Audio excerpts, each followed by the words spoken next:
من مدت 8 سال است با شوهرم زندگی دارم. زندگی خوب ندارم. شوهرم من تهمت زیاد میکند. در پیش زنهای همسایه تلفن به من تنقید میکند. دروغ بسیار میگه. من ده اهمیت نمیده. من به مشاور میگوید ترا بلا نمیزند. من همچون زن از شما خواهش دارم یک ویدیو کنه. الحمدلله و کفى و سلام علی عباده الذین اصطفى. ای برادری که خود را مسلمان میگویی، چرا زنت را تحقیر میکنی؟ پیامبر خدا درود خداوند بر او باد میفرماید بهترین شما کسی است که با اهل خانه‌اش بهترین باشد. زنی تو لایق به مهر محبت و احترام است، نه لایق تحقیر. خداوند کریم در سوره نساء آیت 19 میفرماید با آنها یعنی با زنها به طور نیکو زندگی کنید. اگر زنت بیمار است بیمارداریش بکن. در حقش دعا کن. نه اینکه گویی ترا بلا نمیزنه. مرد بودن معنای آن را ندارد که زن خود را در نزد دیگران پس بزنی و تحقیرش کنی، بلکه معنای آن را دارد که حفظش کنی، مهربانی کنی و پشتیبانش باشی. پیامبر خدا درود خداوند بر او باد میفرماید زنان را فقط شخصی کریم یعنی با شرف و بناموس احترام میکنند و فقط شخصی پست و بیناموس و فرومایه آنها را خوار میکنند. برادر عزیز، تو زن خود را تهمت هم میکرده ای. ببین، تهمت این تنها یک کلمه نیست. این شکستن قلب است.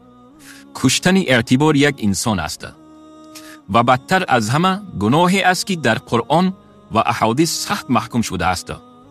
تهمت به زن 2 برابر ظلم است. زنی که با تو زندگی میکند که تو را نگاهبین میکند که در شادی و غم با تو همسفر است. آیا سزاوار تهمت است؟ ای مرد، اگر تو زنت را تهمت میکنی، در پیش مردم شرمندهش میکنی، بدان که نه تنها بر او ظلم میکنی، بلکه خود را هم در آتش میپرتایی. خداوند کریم در قرآن در سوره نور آیت 23 میفرماید و آن کسی که بر مردمان پاکدامن تهمت میزند هرگز یعنی در قیامت آزاد نمیشود و برای آنها عذابی شدید است. این آیت به کسانی تعلق دارد که به زنان پاکدامن تهمت میزنند، خواه در نزد مردم، خواه با زبان، خواه در دل. پیامبر خدا صلی الله علیه و آله و سلم فرمودند هر کس به یک مؤمن تهمت زند یا چیزی گوید که او نمیخواهد، خدا او را روز قیامت بر تپه های آتش نگه می‌دارد. ببین که تهمت تا کجا انسان را به هلاکت میبرد. شخصی که به اساس به دیگری چیزی میبندد گویا آتش بر زبانی خود میزند. پس اگر تو زن خود را تحقیر میکنی، تهمت میکنی، تو به کدام گروه داخل میشوی؟ تهمت گناهی است که آدم را به آتش ابدی میبرد. زن را تهمت کردن شرمندگی دنیا و آخرت است. آیا تو از خدا نمیترسی؟